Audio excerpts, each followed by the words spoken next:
Odporúčam mať v tréningu jeden cvik na stred hrudníka a druhý na vrch. Najlepšou voľbou budú stroje, ktorých rukovete sa hýbu aj od seba a k sebe.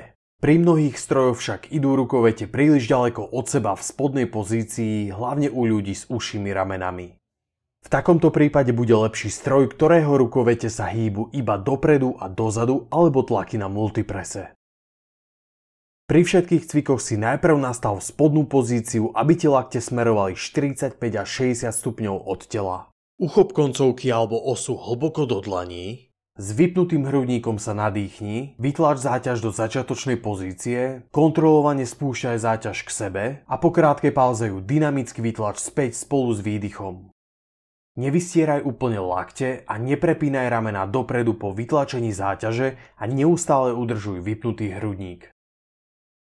Niektoré stroje majú mechanizmus, ktorý ti pomôže zaujať začiatočnú pozíciu a aj bezpečne položiť záťaž na konci série. Neodporúčam stroje, ktoré takýto mechanizmus nemajú.